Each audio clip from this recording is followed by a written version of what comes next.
there should be policy statements that will be very clear, that we encourage people that stay in the so-called the rural environment, or let me say, not so urban cities, because there are several types of cities. And when I say to encourage them, is to encourage them to remain where they are. Because in advanced countries, most things, you meet it, no matter your locality, you meet anything there.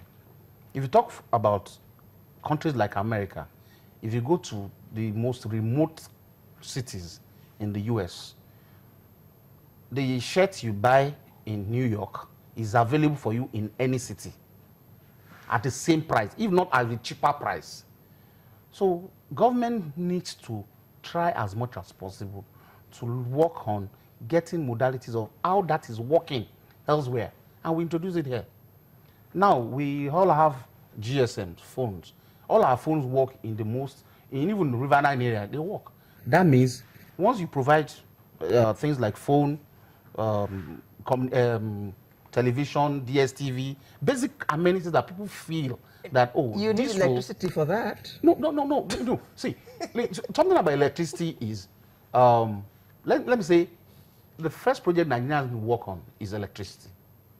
If we really want to progress as a country, if we don't get that, there's nothing we can get, right? But if we have that in place, or if things are improving, then what we should drive towards is coming up with policy statements that we encourage people to remain where they are. Are you talking about policy statements that are enforceable, or policy statements that after a certain period, the next administration that comes in dumps that and sets its own policies? No, when I say policy statement, just like what the NCC, Nigerian Communication Commission, did for the Airtel, all these guys. No matter where you are, they must have base stations that must be functional. So when you pick your phone, it's not a matter of saying, oh, I was on the way to Akwa Ibom, that's why I didn't get, that's why the call was not true. The call must go through. So if the service providers of basic things that we all, these are things that drive us to the urban center, if they are all available there, you don't need to come to the urban center. Because just like your TV station now, people watch it from all over the world, and you are here. It's because you put up structures that is making it to work elsewhere. Mr. Onibogi, you mentioned electricity. Yes. As the basic. Yeah, that's the basic. For all this diversification. Anything to work. You know, for everything to work. Is it that the people in charge are not aware of? We've been talking this electricity thing forever. And it's like nobody actually understands the import of electricity to everything in this nation. We don't seem to be doing enough to get that right. Do you see that happening? If the barber can have his little shop and he can work, those people he's talking about who wake up in the morning and sit around, they will have something to do. The girl who's sitting around with them drinking a gogoro in the morning will have her hairdressing salon to go and work. And she will know that she will be able to make money because she doesn't have to invest in generator and buy diesel on a regular basis. Yeah. Is it that they're not aware of all this? It doesn't sound like rocket science. Okay. What you have said, in the last couple of months that President Muhammadu Buhari came into power, and then he appointed his ministers, Raji Fashola was made the minister in charge of power.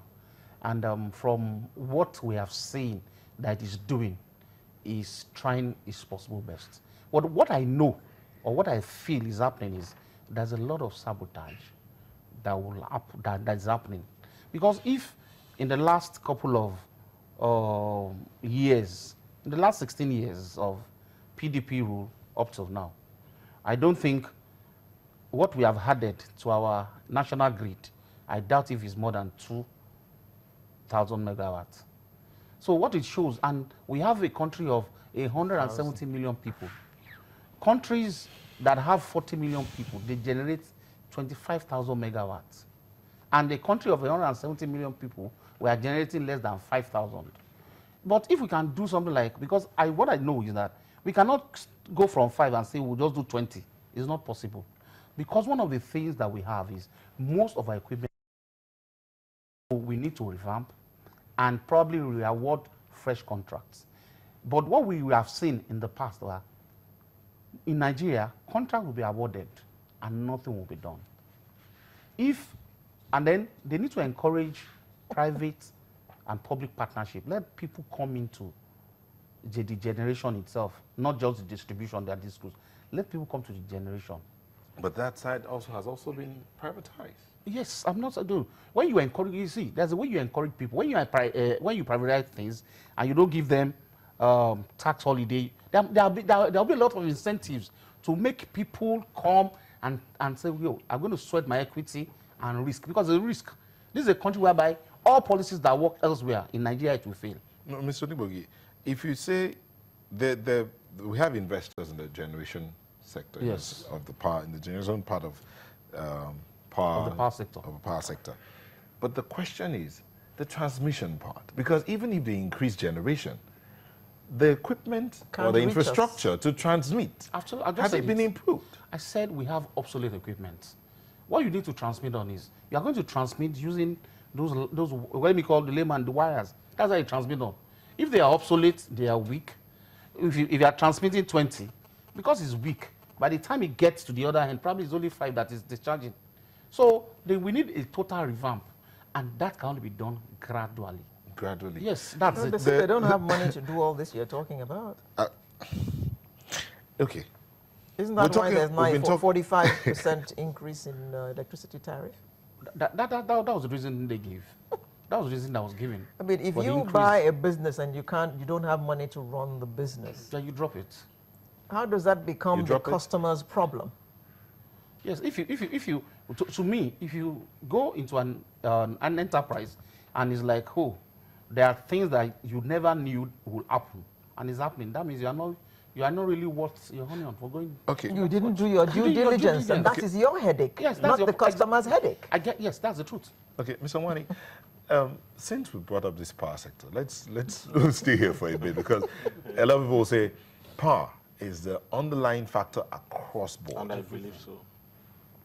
These people came in to take off the power sector from the hands of government.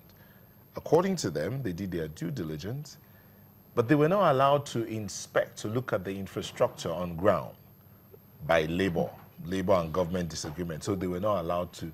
So government quickly says, you know what, take this thing, give us the money so that we can settle labor. So they do that, only for them to come in and find out that the table they were told will be there is gone.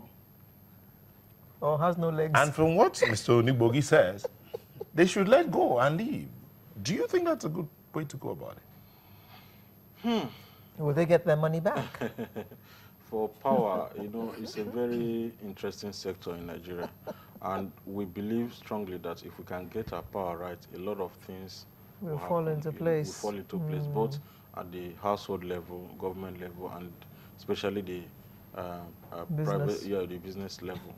In doing so, the power privatization need to be concluded. Something just have to happen to transmission. We privatized the generation, we privatized the distribution. Transmission is not yet privatized. Something need to happen. Like you said, the equipment is obsolete. Even at the highest capacity, the transmission lines we have in Nigeria, I'm not sure if it can transmit, if it can carry up to 10,000 megawatts. And a large part of the country, again, in some states, the transmission line is not even extended to a certain part of the country. Beyond that, you need to fire the generation plants, the gas pipelines, and the gas infrastructure. The producers of gas need to be incentivized at the right price, and the gas pipelines and the gas infrastructure need to be privatized too. Today, it's still in the hands of government with a lot of inefficiencies and compromise, as you mentioned. Outside that, the cluster generation and distribution need to happen while we're waiting for the big stuff. Industrial centers, the Abara of this world, the Ota of this world, the VI, something need to just happen there, you know, where you can able to wire or connect up to 100 businesses or 1,000 houses, you know. All of these centers need to come up as quick as possible. And like I said, all hands need to be on deck. I don't think, or we don't think that asking the private sector that took over the power industry to go is the right thing, at least at this point. But something need to be done to conclude the privatization. Like what? They don't have money to fund it. Government says, okay, the regulatory authority says, okay, we approve 45% increase in tariff. Senate says, no way. The court has ruled, no way. You can't increase. So where are they going to get the money to give us power? And if they don't give us power, they won't make money. I mean, the whole thing is just so complex. You're a private business. To make money, you have to give the goods. Then the customer will pay you for the goods. But you want your money up front. And the customers are saying, we can't give you money up front to run your business. You've got to produce the goods, bring us the goods, and then we will buy. As far as most people are concerned, that's how business is done. You produce your goods, put them in the market, and then the customers buy them. No, at the Lagos Chamber of Commerce and Industry, we are a little bit reserved about the 45% increase, recent increase, because this is the third time it's been increased over the last 1 year. Now, our own position, yes, that's the third time it's been increased over the last 1 year.